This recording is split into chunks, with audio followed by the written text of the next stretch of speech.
In Memphis, nothing comes easy, and that's exactly how we like it. This is a city built on hustle, on heart, on grit. And at Carway, our rides are built the same way. Tough, reliable, ready for the grind. No games, no gimmicks, just Memphis-style service. Real, honest, and built on trust. Where grit meets grind, you meet your next ride. Carway, grit, grind, and Pink Beetles.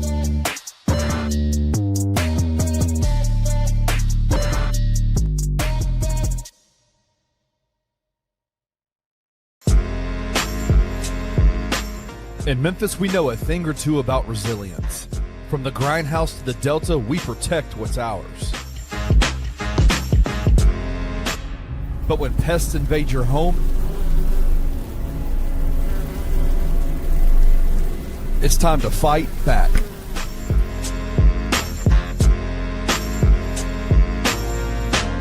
Grade A Pest knows how to handle what crawls, flies, and bites. With local experience and guaranteed results.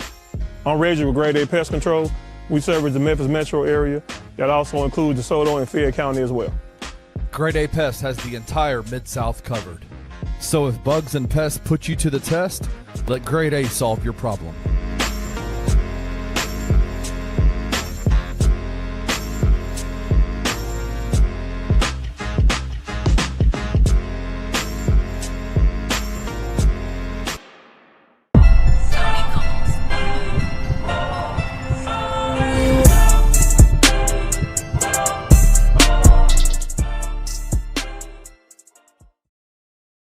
Oh, Parish Sharkey.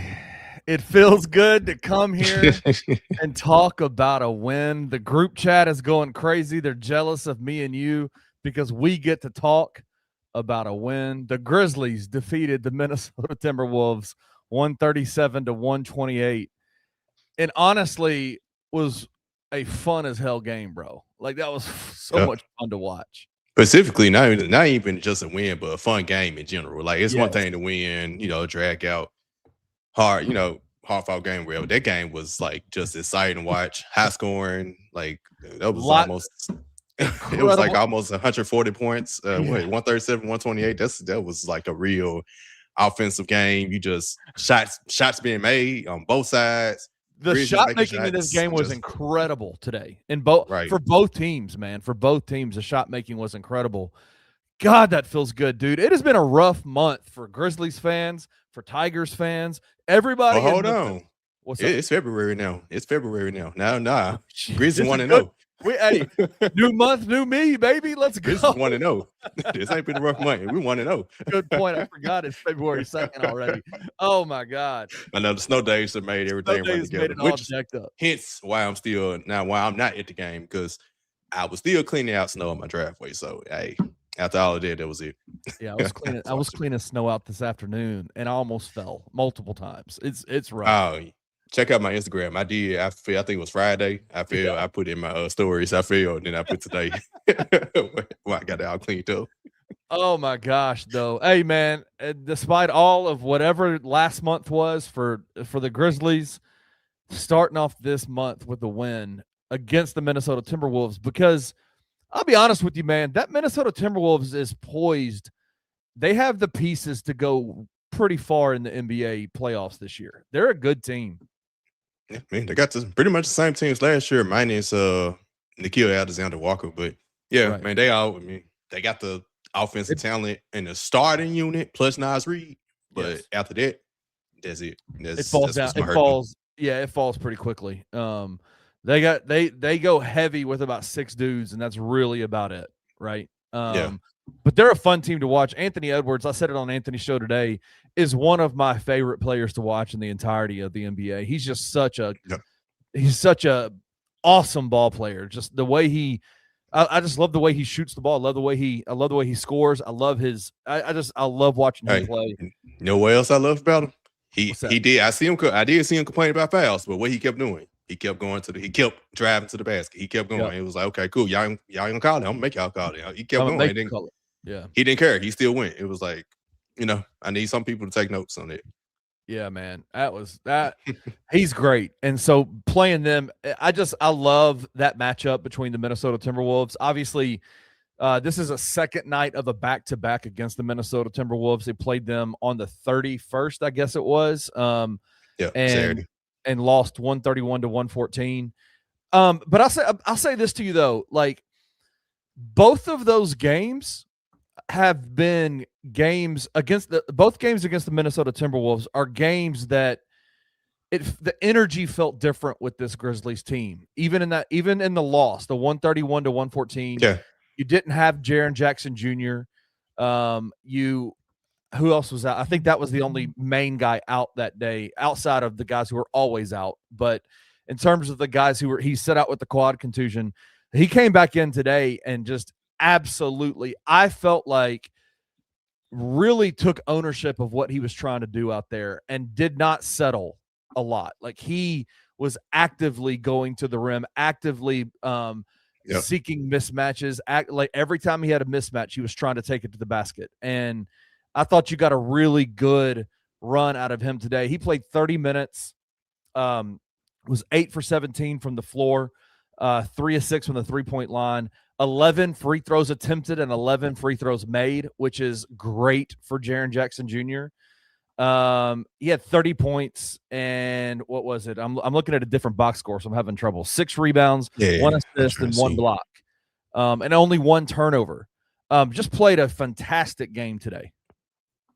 Yep, and specifically, because that's what I was trying to look up as well. The first half, he had 11 points. So since 2016 began, remember that everything we present on Twitter throughout the month of January, the second half has left Jaren. His game has left in the second half. Right. It was me who had to run a joke. He had 20 points. Watch you finish for 24. He had 20 points. Watch you finish for 26. Like when you scored that much in the first half, I need you to finish for 40, bro. So he scored 11. That means he scored 19 in the second half. That means he actually in the second half exerted himself. Now, when he has the 20-point first halves, we need him to finish with 40. Yeah. But this is a good start. We need that. So yeah, that's what I was most proud of, just seeing him throughout the second half, like you said, just exerting his will on the opponents, taking every mismatch. Overall, everybody's flowing, but know the biggest difference from these two games, what you was talking about, even Saturday. Who's that? Hey, we've been missing Ty Jerome. Oh my gosh. Dog, these are good players turn into good games, bro. Like I'm telling you, Ty Jerome is a difference maker, isn't he? He's a professional shot maker. Like he makes it look so easy on even just drawing fouls. Like we don't have nobody to do outside Ja Morant and now Ty Jerome. We don't have nobody else that does it. Right. On that team. Like, some players, they can get the shots here and there. Cedric Howard is working on it.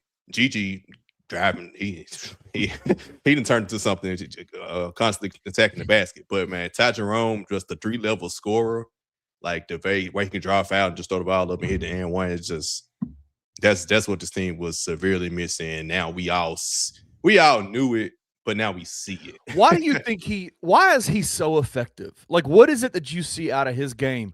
Because, bro, he doesn't have elite athleticism. His shot is a little bit funky. Like, what is it about him that makes him so skilled at that? It's like just a calmness, right? And we saw it at the end of the game. So when Minnesota started trying to make their run, they were pressing up on Cam Smith and everybody, right? Just like they were just in disarray. Ty Jerome kind of came in just calm. It was like, calm down, just calm. He just calmed the noise. He just calmed the offense. It just has a calming presence where it's just a real smooth game. It's not, like you said, it's nothing like super flashy, but it's just like it's very smooth. And he's just smart. Like, okay, I get contact, throw the ball up, try to get a foul call, right? And he can shoot. Like, he got a funky jumper, but he can really shoot the ball.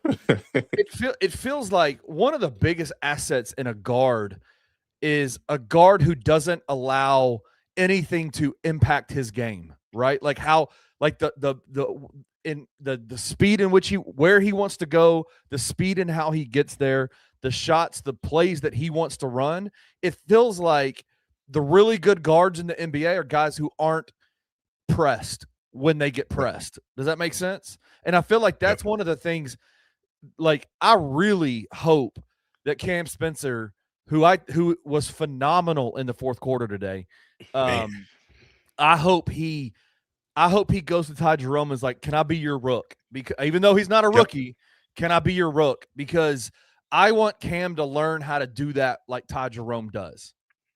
Like those two guys together, like Cam gets sped up. You can see it in his face. You can see it when people pressure him, he gets sped up. And it's because he's second year in the league, right? Like he's not the best ball handler out there. He makes really, really good decisions. He's really smart with the ball. But I want him to learn from Ty Jerome how to stay present, stay focused, go where you want to go. Do not let the defense impact what you're trying to do. Yep. And I said that even when the Grizzlies during the offseason, when they signed Ty Jerome, I thought that was like a Cam Spencer is his like protege or wherever. He'd be kind of his mentor, like he'd be the person he learned from. And cool moment, when I got a chance to go to Summer League, I saw the first time they both met. Oh, really? We was about to interview Cam Spencer, and Ty Jerome was back there with two of his homeboys. And I saw them mentioning like that was their first time meeting. I was like, okay, that's pretty cool. Like actually seeing players meet for the first time. Yeah, that's dope. Say what's up and stuff. So yeah, that was pretty cool. Was that before Ty Jerome was even announced? That was when he wasn't even announced by the Grizzlies yet, right? Like at Summer League? Not officially. Like the first day of Summer League when everything got announced, but it wasn't official. It wasn't official yet. Yeah, it wasn't official. But yeah, he was. That's super interesting. It was done. Because I remember that was Summer League. Ja Morant came. I got a picture of him, Josh Scotty, and Ty Jerome all talking after that Summer League game too. So that was a real cool moment. Wish we can go back to that time. That's fun. Yeah, that's cool. I gotta say, there are a lot of folks are in here going, okay, Joel Pettit wants to know, somebody needs to explain what the F I just saw. All right. I mean, are we tanking? Are we tanking or what? Well, here goes the thing. Players don't tank. Let's get this settled. The players who are playing on the court ain't tanking because they're drafting your replacement. Let's start there. Yeah. Why? The players who are actually playing, they're playing for their next contract. They're playing to stay on the team, right? So they're not tanking. Now what the organization does and all that, that's them. But the players on the after court, no, they're not tanking.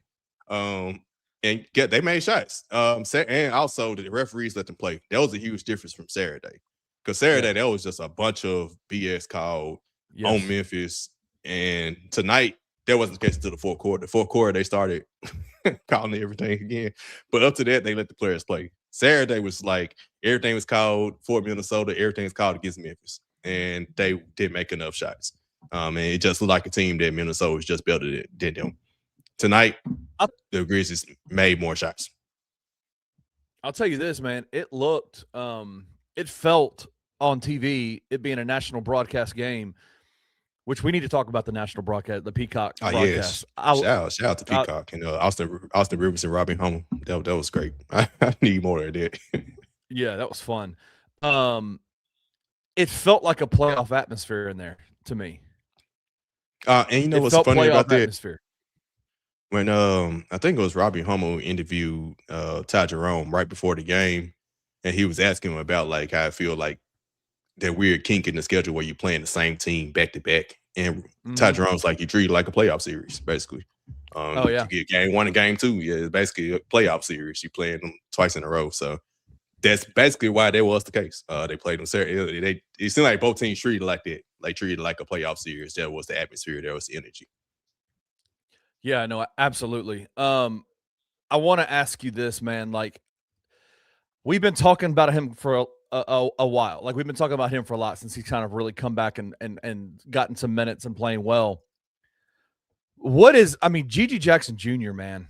It's not, is it? I keep calling him Junior. It's not Gigi Jackson Jr. It's just Gigi Jackson. The second.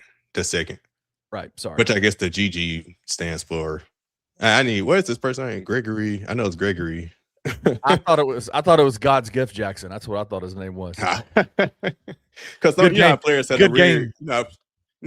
a weird, like Trey Murphy. I forgot what his first name is, but he's Trey Murphy the third. Like the third, Trey stands with the third. It's like so. Gigi's kind of something like that. I need to look at. All right, let's look at the box score for Gigi Jackson. 13 points, 8 rebounds, 5 defensive rebounds, 3 offensive rebounds. All right. He had 1 assist, 1 block, and only 1 turnover today. And just has taken to kind of like what you described with your guy Anthony Edwards, just taking it strong to the basket. Yep. He is not settling for shots the way that he has in the past. Like he is using his size and his athleticism. And I'm telling you what, like big time players have moves that they make that are almost impossible to guard, right? And you know what those moves are. If I tell you Dirk Nowitzki, what's his big move? His big move is that lean back, one leg, fadeaway jumper, right? Gigi Jackson has developed a move, man, that is almost impossible to guard. And he might have stolen it from Donovan Mitchell, but geez, man, he's 6'9", 220 pounds doing it. It's a different level. That sweep through Euro is unguardable. Yep. What are your thoughts? Because like I've been wanting to ask you for a minute. Like I was so confused. Like everything I heard about Gigi at the beginning of the year, like in the offseason, the things that he was saying, I was like, man, Gigi's got it, bro. He's got it. Like he's in, he's ready. Saw him in the summer league, and he looked bigger. He looked stronger. He looked like a man out there. And then he just doesn't play and has to go back down to the hustle for a little bit. But now that he's getting minutes, he is absolutely changing the dynamic of this team when he's out there. Even in the losses, you can tell there's a difference when Gigi Jackson is out there. Yep. It's just an appreciation of the opportunity. So think about Summer League, and when Tomas Islov's like he's going to coach him harder than anybody's ever coached. He's going to make sure you get the potential out of him. So essentially what happened when the season started, you had a competition with him, Jalen Wells, and Cedric Cowrie in training camp. The reason Gigi wasn't playing, because obviously who won the competition? Gigi just wasn't ready at the moment, right? Well, he wasn't ready to step up in the other areas that they needed him to be. Cedric Cowrie and Jalen Wells, we can get on, especially Jalen Wells, we can get on him, his inconsistencies on offense. At the end of the day, you got 2 star players at that time, Ty and Jaren are your head honchos. Gigi, we know you can score. We need you to be able to do other stuff. Jalen Wells can defend, right? Cedric Cowrie can defend. They can be spot up 3-point shooters. He wasn't doing it, right? And that's just he was still 20 at that time. You're still a young player. What he had to do was mature. Last year he handled that differently. Right. Obviously, what we heard. Right. This year coming in, yes, he wasn't playing earlier, but we didn't hear none of that. It seemed like he was being way more model citizen, kind of understand the process. And then he pulled the Xavier Tillman 2 years ago when I first started covering the Grizzlies. Xavier Tillman wasn't playing. Well, now it was the year before I started covering him. I think one of them years he wasn't playing, and he said, "Hey, let me go down to the hustle to stay in rhythm, stay warmed up." And I think Brandon Clark got hurt. That was the year Brandon Clark and Steve Adams got hurt. Boom, the opportunity came. He started. He was ready for the moment, and he maximized his moments. Right? Bingo. GG this year. Hey, I'm not playing. Hey, let me go down to the hustle. Let me stay in rhythm. Let me get better on defense, right? Because obviously when he got back and started back playing, what he do? He looked better on defense. He's giving more effort. He's getting a block a game. He's impacted shot attempts. Like, is he the greatest defender? No, but is he actually like giving effort on that end? Yes. Yeah. Once that comes, now offense. Even on offense, yes, he can do the sweep through move and all of that, but he even wasn't doing it. It's like he was settling for a lot of jumpers. Right. Be yourself. Attack the basket. It's like it's click. Now it's finally click like, man, I can't be stopped. Attack. So it kind of just come down there. It's a maturity thing, while also it's basically that maturity, and y'all, it just wasn't your time yet. And now it is your time, and now you're shining with it. I mean, I think we have to realize he's been on this team for 3 years, but he's still the youngest player on this team. Right. Just turned 21 in December, I think. Roster. He just turned 21 like a couple months ago. It's not like he's been here for, he's a 25-year-old vet. Like, I'm thinking about what it's going to look like for him, whether it's with the Grizzlies or without the Grizzlies, whoever it's with. Like, I look at Gigi Jackson and I just say, if you just do those little things like you're talking about, what I love about where some of this offensive threat is coming from is it's coming in the flow of the offense. It's coming off of back cuts. It's coming off of off-ball movement. That's what he's learning in these moments, right? He had to learn. I don't have to get the ball and pound it into the ground and try to take you off the dribble. What's funny is I saw some clips of him his first year. I saw clips of him his second year. And then I saw a clip of him in high school. And it was the same move. It was the same thing. He was doing the same moves that he did in high school against the best players in the world, right? And it's like, Gigi, this just is not going to work. Like, you are not playing against 6'4" guys. You're playing against guys that are your size, but maybe you have the athleticism and the physical ability to get your shot off in different ways. And that's what you're seeing him doing. Like his off-ball movement from the weak side to the middle of the paint or down into the dunkers area is just, it's wild, man. Like, he's gotten so good at that. He times it perfectly. And it's shout out to the guards for being able to get it to him. But man, like that Jalen Wells, even on that fast break, the Jalen Wells lob tonight to Gigi. Terrible pass by Jalen. And Gigi went up there and just got it. Like, it's just awesome to see him doing what he's doing.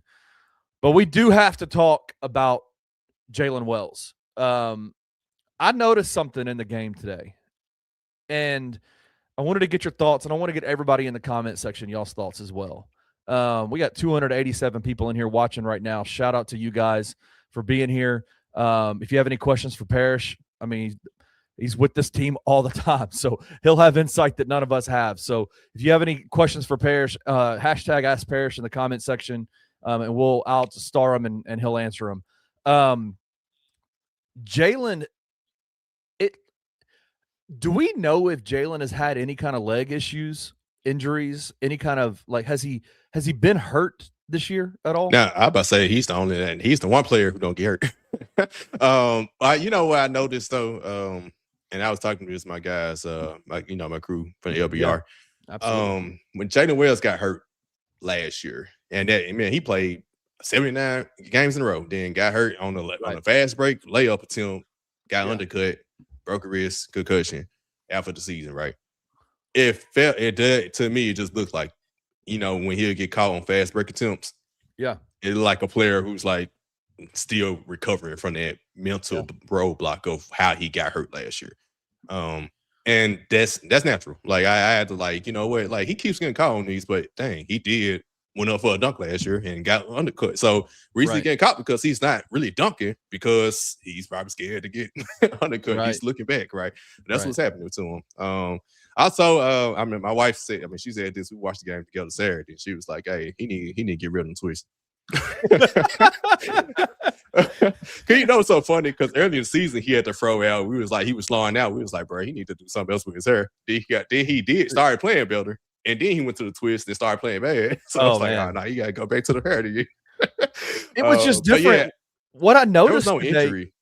Yeah, there's nothing I've seen. There's nothing I heard about injury with him. He's nothing that's come up. No. The only reason I ask is because, like, as a guy who has never played ball at the level of any of these dudes, or probably most people in this chat, I know what it feels like when you're coming back off of an injury or you're coming back off of not playing ball for a while, and you feel like your brain is working overtime, but your body is just not responding. And you can see it if you're watching film of yourself while you're playing. You can see it in the way you dribble. You can see it in the way you get separation from people. You can see it in the bounce that you have in your legs. And then it's like you just keep playing. You keep fighting through it. And then it's all of a sudden one day it just clicks. And you're like, your legs are there. Your legs have caught up to your mind, if that makes sense.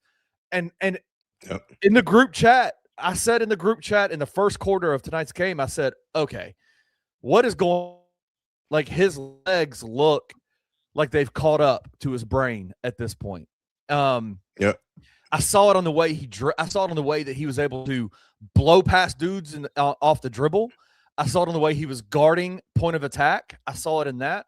I saw it in his jumper wasn't flat, and it didn't look so robotic and stiff. It was very clean and very smooth.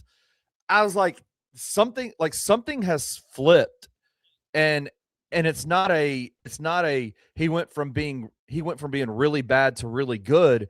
It's something has shifted inside of his body where his body is now responding the way that it responded last year. You know what I'm saying? Yeah. And so that's why I was asking, is it legitimately something like, man, he finally got some recovery from did he have like a hamstring situation or was he just did his toes hurt him or something? I don't know. He looked like a different athlete tonight. He was bouncier than I've seen him all year tonight.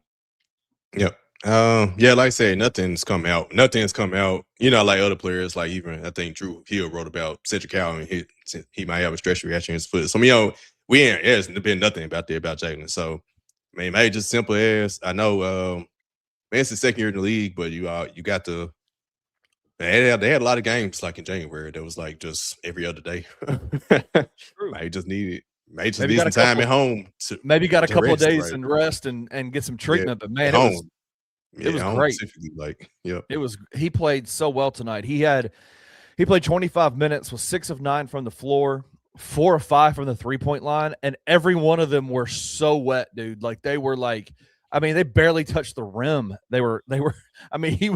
His shot has always been really clean looking, and it's always been pretty much on target. It's been short almost every time. That's where I see a lot of the issues with him. That's where I thought it was a leg thing, where it felt like he wasn't getting his legs up in the shot, but they were wet today. How about say another thing? Like, we gotta remember these players, and that's one thing I've truly learned ever since I started covering the team. Like, I look at athletes differently now because now I know, and we knew this, but it's just like actually seeing it up close in person. It's like they're like us. They're every day. They live every day. This is their job. So They get up some days. Some days we get up, we just ain't got it. I'll tell you what, we get up, we turn like that. It's the same way with them. Like, you got everyday life. They got girlfriends, wives, or whatever's going on, personal life. It can affect their performance on the court too. So I'm gonna be honest with you, man. I felt like my performance on Anthony's show today was wildly unimpactful. Like, I was having an off day today. And so yes, I get it. Like, it's just I was exhausted today, and I couldn't get excited. I couldn't get up for it. And maybe that's what we saw with Jalen. But it was a welcome sight to see him go off the way that he did tonight. He had 18 points, 1 steal, 2 assists, 1 rebound, only 1 turnover. He had 5 personal fouls, but it felt like they were cool. Like, I feel like they all happy in the fourth quarter when they called it every foul known to mankind. Right. And they said I was like John Germany. Like Giant Germany. I was John Germany today. All right, that show did go almost 2 hours. That show for a while. I was out there shoveling snow. I listened to y'all. Ice, shoveling ice. It got no snow. It got a little crazy today. Man, we got a bunch of Ask Parish questions. This is good. Y'all keep them coming. We'll get them to Parish in a second. Wayno does want to know. Come out here more often. Yeah, bro. Everybody wants to talk to you, man. They know who you are. God, is there any other major takeaways from the game that you wanted to talk about tonight? We had 7 players scoring double figures. They out rebounded Minnesota. That was big. They out rebounding 45-40. I think he ended 45-40. Something along that. They did out rebounding 45-40. Yeah. That was a huge takeaway. They had more second chance, at least going to the fourth quarter. They had more second chance points. I remember seeing that stat on the screen. I don't know if it actually ended that way, but those probably the 2 next big takeaways. Player wise, we talked about each player. 10 turnovers in the entirety of the game. My goodness, Vince Williams, I think, had his season high in points. He had 3 or 4 threes? 4 threes? Yeah, he made 4 threes. Yep, he made 4 threes. So yeah, Vince Williams gave that. That was random for him to make 4 threes. So yeah, we'll take it. I love it. I just want to go back to Ty Jerome for a second. I'm just so impressed by how he came out tonight. And kind of a repeatable game that he had in his first game back.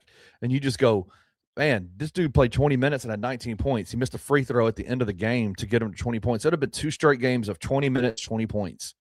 Like that's wild. They kept saying on the broadcast, see a point per minute. They kept saying on the broadcast. So I guess they jinxed them when they won free throw they missed. Just awesome game. All right, let's get to some of these comments, some of these questions for you. Specifically to the game, Wayno wants to know, it was a great team win, but was there anything you didn't like from today's game? Anything I didn't like from today's game? I mean, Minnesota did score 128, so guess defense at some point was a little optional going. No, that Pacific time, it was just a lot of shot making, really. And when you score, if you score 137, you're gonna give up a lot of points. I mean, it's that's kind of natural. I mean, you ain't gonna beat everybody by no 40 points. But that one little possession, I think it was Vincent went under the screen on DiVincenzo made almost every three from that same spot. But I think I do like the commentators being on the benches or behind the benches because Robbie Hummer was like, "Hey, go, Tomasi Slow just said in the bro. Do not go under the screen." And they went right on the Vince went right up underneath there. I texted, I was like, "Is Vince a dumbass? Like, what is he doing?" They played 17 times in a row. Like, what are they doing? And folks get mad at Islo all the time, so it's like, that was kind of like funny to me, just thinking like, hey, you can't blame him on that one. Robbie Hummel was like, he literally told the team, don't go under on the screens for Dante DiVincenzo. And the very next play, Vince goes under and DiVincenzo bangs one. Oh man, wait. So we go. So maybe what you're saying is maybe Islo is sometimes maybe these dudes don't do what he tells them to do. Is that what you're saying? Yeah, it's both sides. It's give and take. Like, I mean, he has a lot of missiles, right? But the players do too. It's never. We always are blame society. We always got to blame one person. It's enough collection to go around, and ultimately, and they kept saying on the broadcast, and we got to remember this as fans. Anytime your injury report has 5-6 players every game. And you just you're not going to be. It's amazing that we're as good that we had the record we have actually with that, considering that when you think about how many players is on injury report every game. And I'll just say the one thing I didn't like is I just want to see Ja play basketball, man. Like seeing him on the bench again. I just want to see him play. Gave him one a month ago. I mean, I feel you, bro. I feel you, but it just I'm like it just makes me go.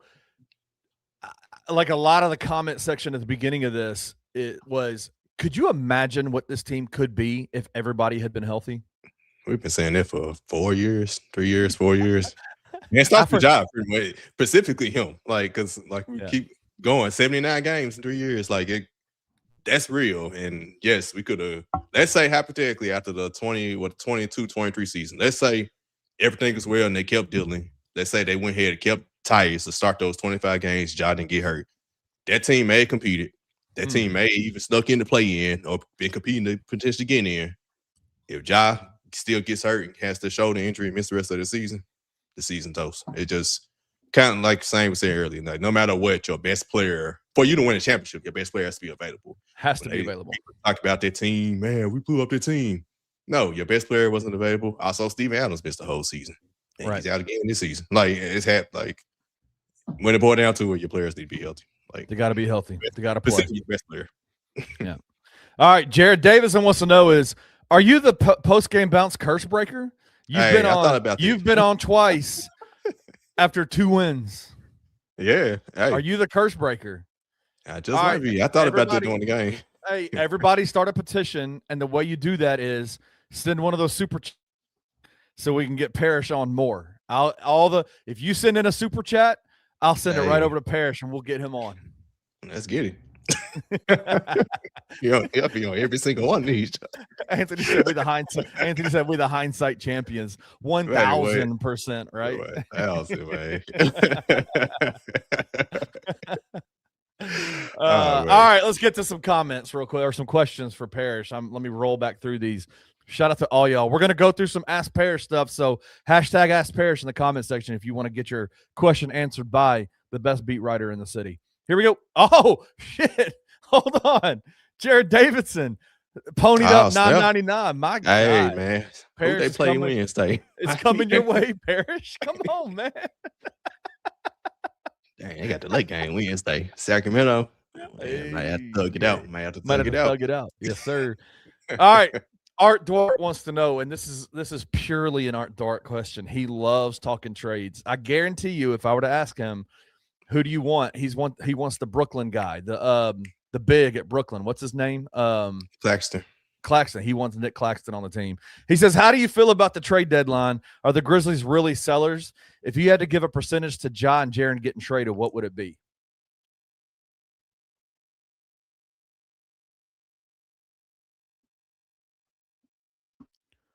Did I lose you, Parish?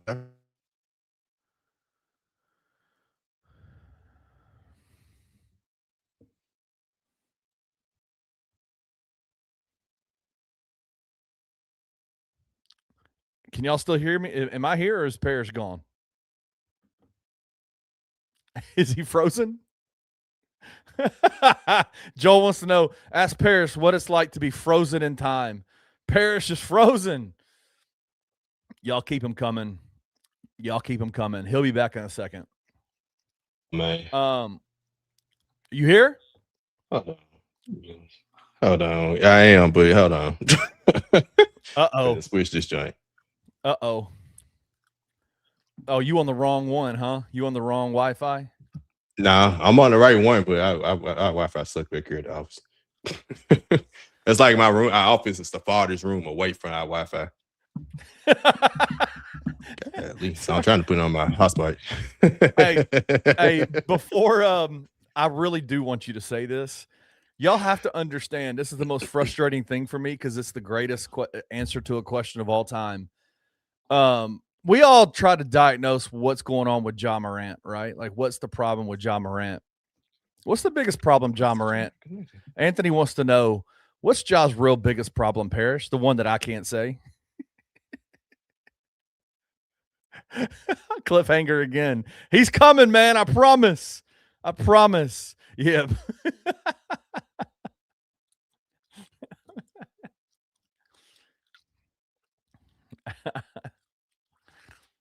Fantastic podcasting. This is great. There he is. You back now? Yeah, I guess so. Sorry. I also look at this internet. Hold on. Give me 1 second. You're good. Hey, you need to get that ubiquity, man.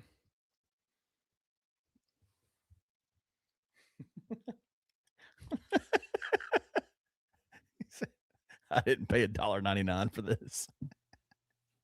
There we go. Are you back?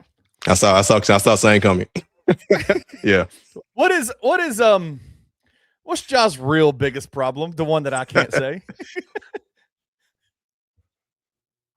I can't say it. I can't say it on here. I can't say it on here. Right? That's little chat. That's my private chat, god dog. Oh, sorry. That's private chat. Yeah, never mind. All right. Yeah, everybody's saying you got to get. You can't shoot. They ain't the ask Zach terminology, but yeah. Oh man, that's hilarious. I love it. All right. Yeah, let's go back to this. The trade deadline. Percentage of Ja and Jaren getting traded. Are they really sellers, you think?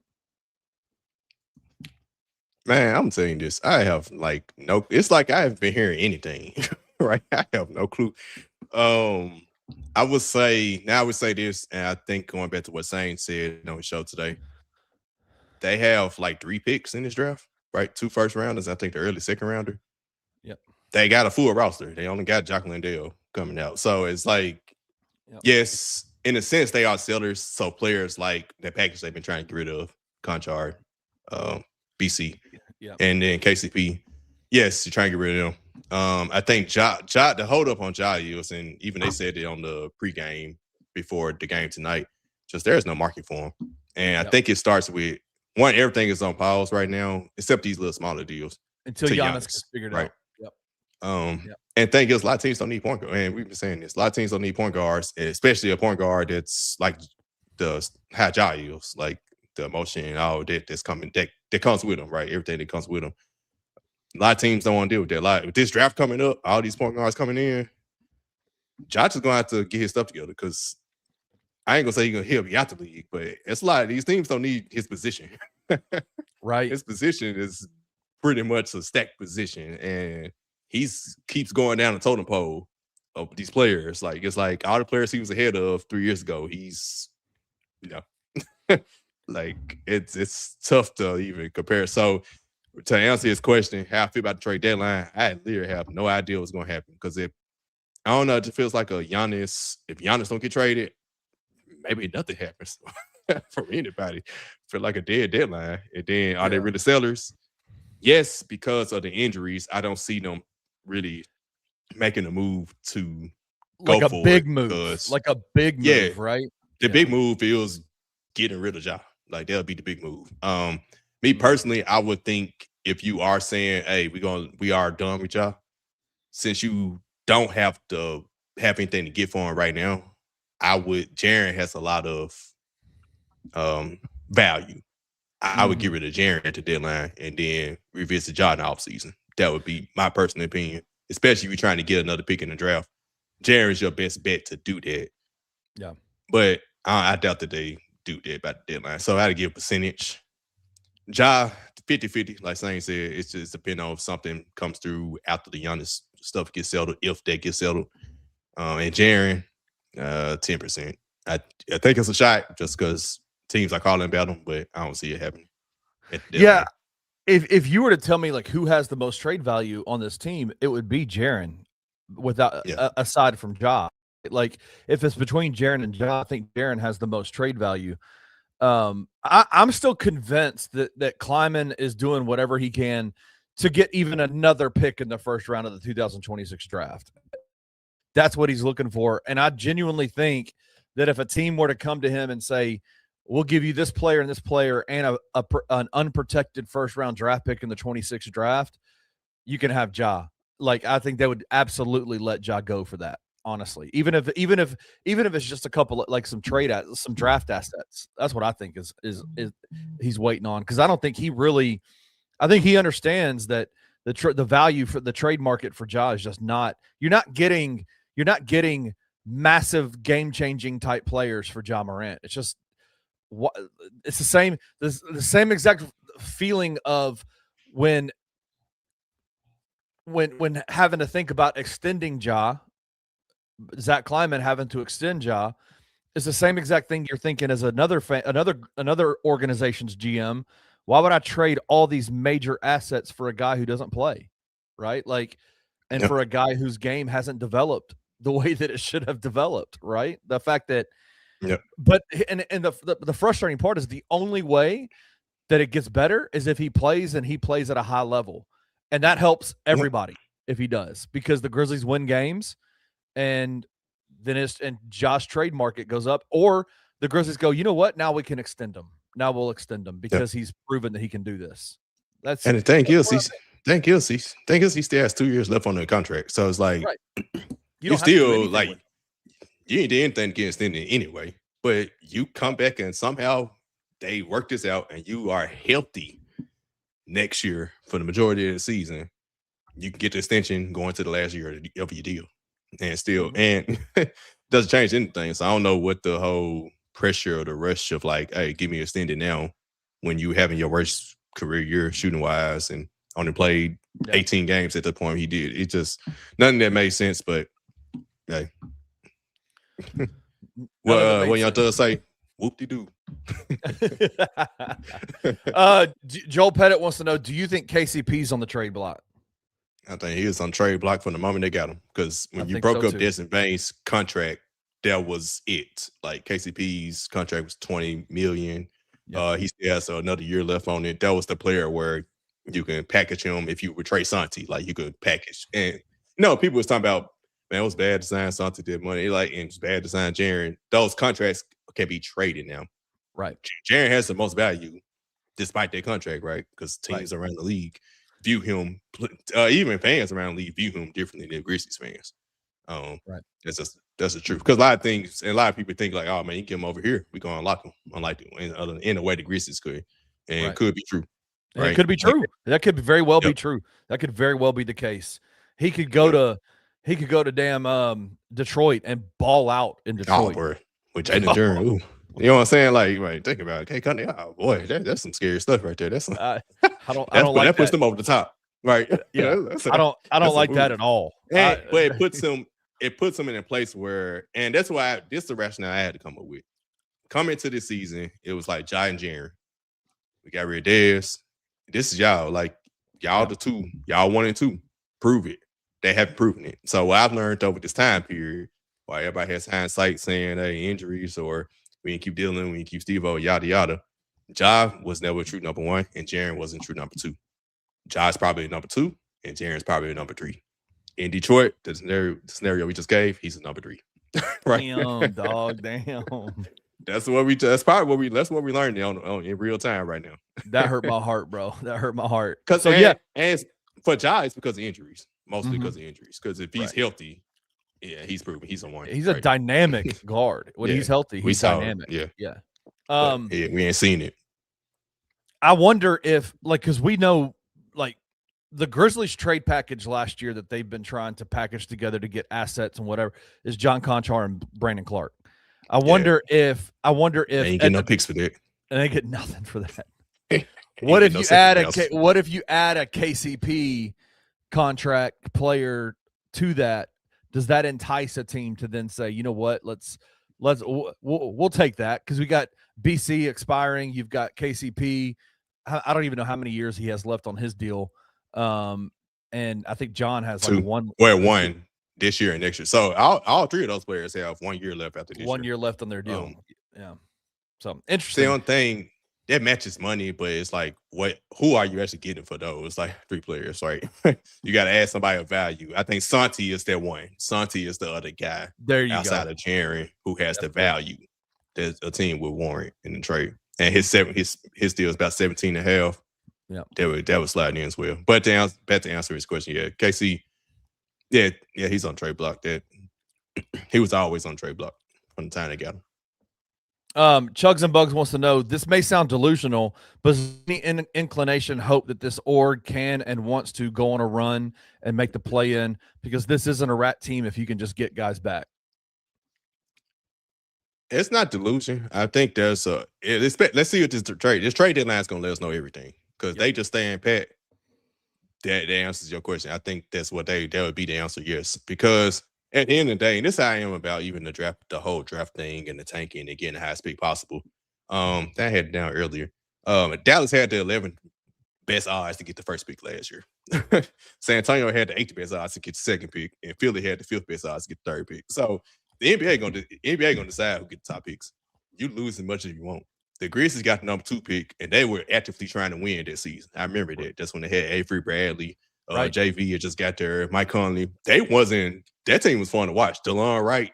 Yes. And they had the 8th best odds. God, I forgot DeLon Wright. I like DeLon Wright. I liked his game. He had a couple triple doubles. Yes. They had the 8th best odds. DeLon Wright. Damn. Yep. And they got the number 2 pick that year to get Ja.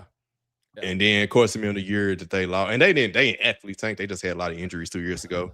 They had the 7th best odds, and they dropped down to 9. So it don't matter what you do, and that don't matter. Like whatever, like that. It's not the NFL.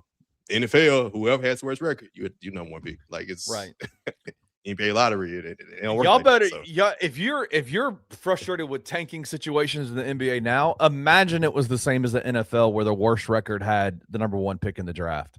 Good Lord, it'd be egregious. It'd be egregious, the tanking. All right, Black Ninja DJ wants to know, do you feel like we make a point of T.I.'s rotations more than we need to? We win, we don't discuss it as much. We lose, it's an issue. Yes and no. What I would say on it is it was more apparent in losses because we lose a lot of close games.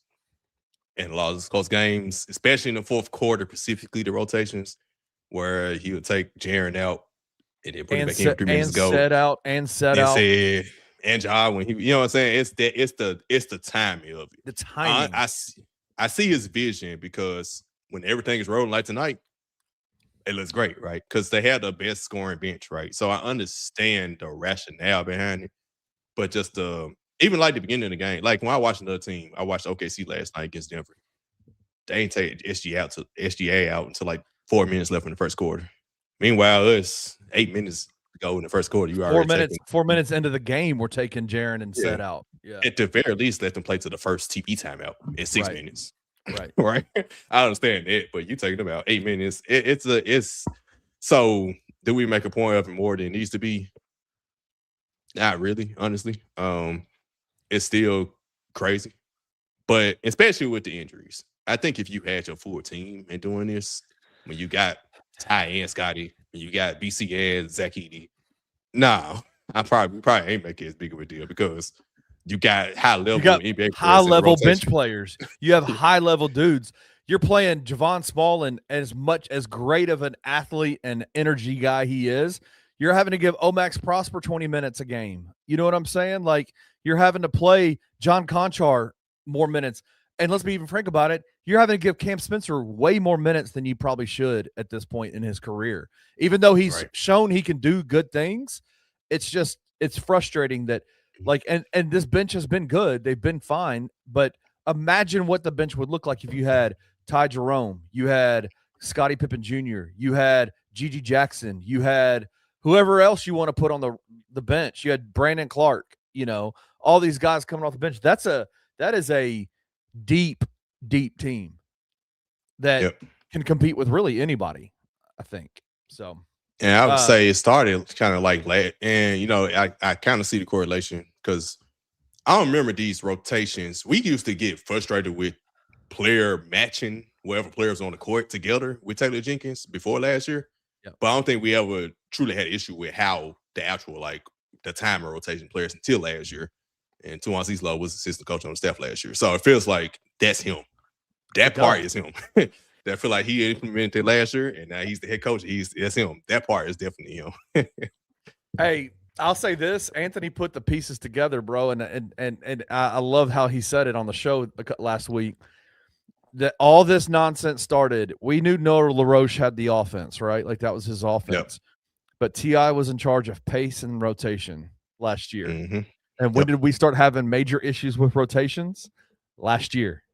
And it's translated over to this year again. And so it's like, wait a second. All right, timeout, But again, I think the point holds true. If you've got all your guys and they're all playing at a high level, we're not discussing this at all. You're probably not, because you got everybody. It's just because you got everybody. It's like when somebody's missing, you don't have to play somebody else 20 minutes. It's like now, Jaren, you play 10 more minutes. Like, you know what I'm saying? And this whole, like, this minutes restrict. Now, I don't think the minutes restriction is him. That's definitely a front office call. Ty Jerome having to only play 20 minutes like this. I mean, what's the point? He might as well sit out another month. Like, wait, I don't know. He scored 20 points, bro. Stop it. What are you talking about? Hey, let's play him 35 minutes and let him get 35 points in a game. What are we talking about? I mean, he could play 25. God, dog. Right? What's an extra 5 minutes, man? What are we talking about? They had to wait till 3:05 on the clock, and like, all right, now we can play in 5 extra seconds. So why? We can play in 20 minutes and 5 seconds. So I need to see some video of the bench during the thing. I think I saw T.I. on the phone asking Zach if he can play him an extra 5 seconds. Hey, I know we got a 20-minute time period here, but he's gonna be 20:05. Is that cool? Are we good? Yeah, he played 20:25. Yeah, 20. He's gonna be out for the next 4 games. Oh, no, let me see Saturday. Saturday he did 19:30 Saturday, so that's why he expected. Oh, okay. They gave him. He missed 36. So it rolls over. Is that what you're saying? Yep. It rolls over game to game. It rolled over. Yep, we found it. We found the solution. All right, David Owens with the team dynamic during trade drama. They seem to be really close as a. All right, please don't tell me and checked up again. Did I freeze? No, I think I froze. Oh, you froze. Okay. I'll be taking his man. I saw you freeze, but it still could be mine. No, it's definitely me. Have you noticed any change in the dynamic during this whole Ja trade drama? They seem to be really close as a team and have played hard in East Low system to being short-handed. Nope. That team. And like how we talk about the green and grind teams, and like this team plays hard. Like each time I see them get on the court, they play hard. Some nights it might not look as hard because, like I said, energy might be different that day, just in general, everyday life, playing back-to-back games, playing 3 games in 4 nights. But overall, nope, nothing's changed. It's just been like they've been professionals. It's like, all right, it's going on. I mean, ain't nothing I can do but go out and ball, go out and play as hard as I can. Because at the end of the day, these folks are playing for contracts, right? They're, all of them ain't solidified in the league like a Ja Morant, right? They all trying to get to, they trying to make sure they stay on the roster, trying to make sure another team sees them if they not going to be with the Grizzlies. Like, at the end of the day, this is definitely business. This is their job, like us in the everyday jobs. And yeah, they gotta handle it like professionals because you could not have a job. You could not have a job. That's a great point. This is a great question. Sam Tolliver wants to know what do you think the point guard minutes are going to look like when Scotty comes back? That's a tough question, man. Right now it's an easy question because if Ja Morant, we're assuming right now Scotty comes back before Ja. With no Ja, it's simple. Ty starts, Scotty back up. Because we saw in the preseason. Matter of fact, first two games or first game, wherever, Ty starts, Scotty back up. Simple. Cam slides to the two. He'll back up. Jalen said, I don't know who's the 2-3 between Jalen said. They're wings, guy dog. So Cam beat back up too. Right. It just slides down like that, right? The person who would lose minutes would be, I guess, between Vince and KCP. One of them two won't play it, be the backup 3. Or Tomas. There's CC played 11 people, so you might try and do that. Scottie Pippen Jr.'s eventual return might be the best thing for Cam Spencer, honestly. It could be great for Cam because it puts him right back at because let's be honest about it. He's a good 2 guard. He's not your lead guard. He's not a backup point guard in this league. Mm-hmm. He's going to get crushed if they try to make. He's more of a combo guard where he can slide over, like he has shown. He has a couple of double-digit assist games. He can slide over in a need basis, but you don't want him there too long. It's like a emergency 3rd, 4th point guard. Like he has been this year because your top 3 point guards been out, so he has been the 4th point guard or the 5th because Vince played point. So it's kind of that's what he is right to that point. But at 2, you want him shooting. You want him. He's elite shooting the basketball. He showed it, especially in the 4 quarters tonight. Yeah, that's what you want to be. So yeah, how it look without Ja, simple Ty, Scotty with Ja. It was in the beginning of the season. It was Ja. If they had started the season healthy, it would have been Ja, and Scotty and Ty would have been both the first 2 guards off the bench behind Ja, and I guess Jaden Wells was the 2 at that time. Well, Cam Spencer wasn't going to be in the rotation. So what's happening is Cam Spencer is now proven himself to be a part of the rotation. Yes. Right. Yes. But it's so much uncertainty around Ja.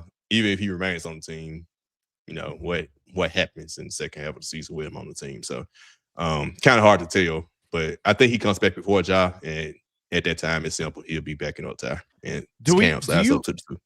Do you know is there any inkling of an idea of when Ja's getting looked at again, reevaluated? Is there a potential for him to? Well, it was 3 weeks. When was that? A week ago. Is that a week ago? So he's got 2 weeks left until he's reevaluated. So 2 weeks. Yeah. And I think Scotty is supposed to return. I think it was set up like after All-Star break. You damn near supposed to have everybody back except Zach Edey.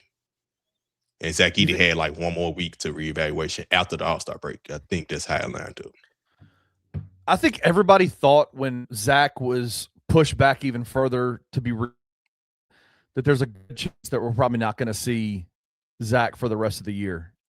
Where do you put that? Where do you put that percentage-wise? Anytime hear the word reevaluation, I think you ain't returning when it's time. John Conchar is the only person who beat those allegations. He's the only person who had reevaluation and came back without being without another. His reevaluation was, he's doubtful. Like he's the only player. Everybody else has been like, all right, they out 69 weeks, they out 2 to 4 weeks. Like not just this season. GG last year, he had reevaluation out 69 weeks. Like Conchar the only one. That's great. That's so good. John's like, I promise you I'm good. I want to play. Let me play. Get a minute. We need John Conchar out there. Oh my God, that's hilarious. Art says Jerome, Santi, KCP, and Spencer, and all the picks and swaps could beat those Giannis trade rumor packages. Shit. If I'm Milwaukee, hey, I'm looking at that going, hell no. You're sending me who? You could try it. Why not? Because the thing is, you're sending they want picks. They gonna want a higher pick if you send Giannis to play with Ja and Jaren.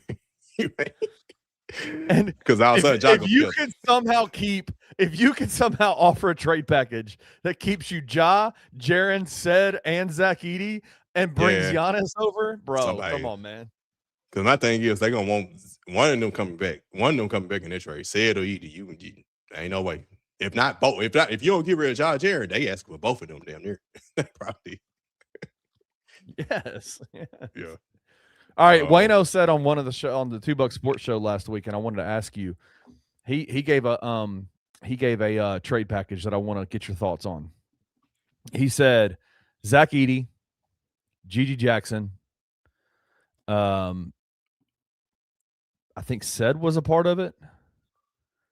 And then 4 first-round draft picks. The money don't match. You gotta get so Giannis make like $50 million. So you're gonna have to get to the money. You gotta get money to match first. Let's start there. There might have been another pick. There might have been Wayno's in here, so he might say he'll probably yell at me because I probably got it wrong. Close. And then even after that, even had to get money. Santi was a part of it. Santi was a part of it too. I do remember that. That's still because Santi's 17 and a half, and you said Zach Edey, who's like 8. He's on the rookie contract, 8, 6, 8. Said about the same. Yeah, they don't get close. There might have been GG. Somebody else. Yeah, GG like $2 million. That's probably they about $20 million shout. Yeah, 20 million. They need KCP contract, but then that's 5 players for one. Like that's not possible. What team is doing that? Right? They ain't got enough room on their roster to get the trade. That's four additional players. You can't. Could we convert John Konchar's contract to a 2-way? Is that how it works? Like, yeah, it's just the math ain't math on there. When the math ain't math. It ain't possible. I probably jacked up his trade. I know. I think it worked when he said it, but let me go. Let me see. Okay, Wayno does want to know.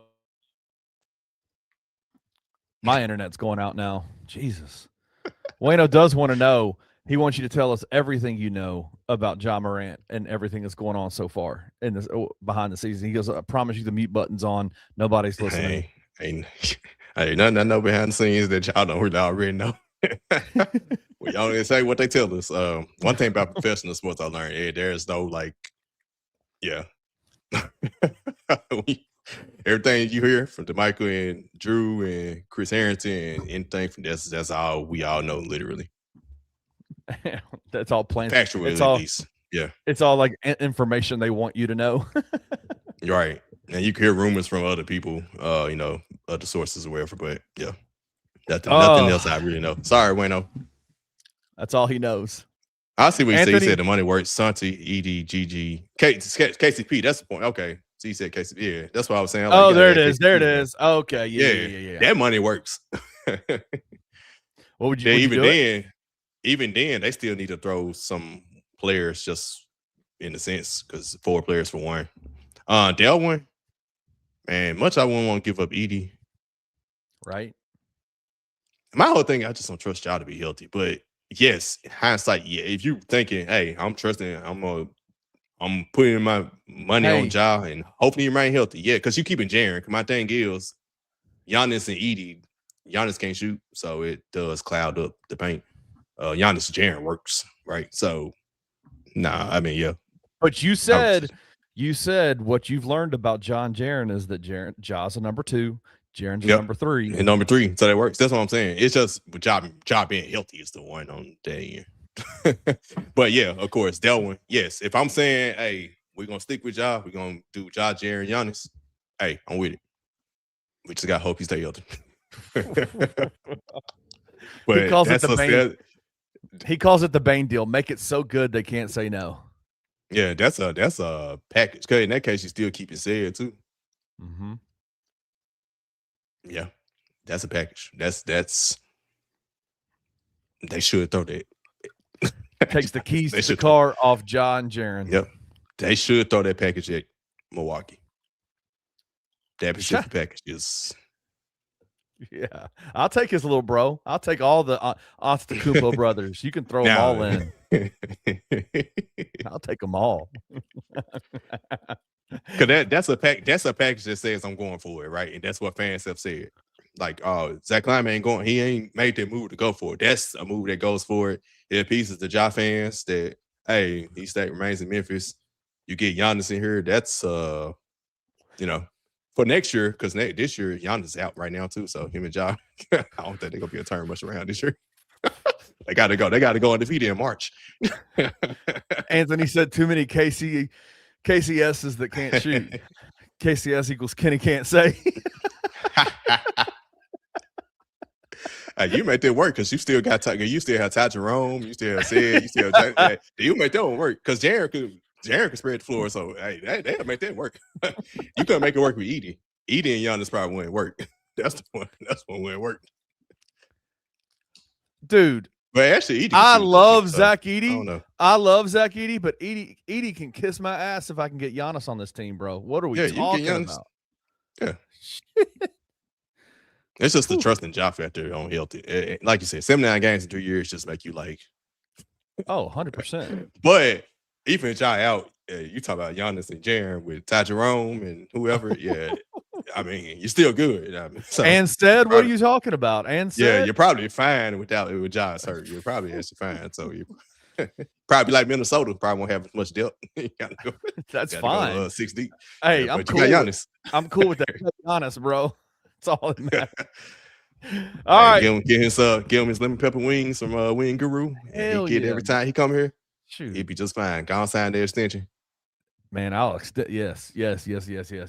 I'll tell you. Shout out to Wayno. Wayno, man, we need to get you Zach Kleiman's contact. I ain't got it, but we need. We need to get it to you. I bet the nerds already saw that clip and took it and ran to it, and they said, "We're gonna take this deal and make it our own. We're gonna call it the." Sorry, I'll stop talking like that. All right, shout out to the Memphis Grizzlies. 137-128 over the Minnesota Timberwolves. Man, it feels good to talk about a win, bro. Oh my God, it feels good to talk about a win. It got exhausting to talk about the same thing over and over and over and over again. But shout out to the Memphis Grizzlies. They played a damn good game tonight.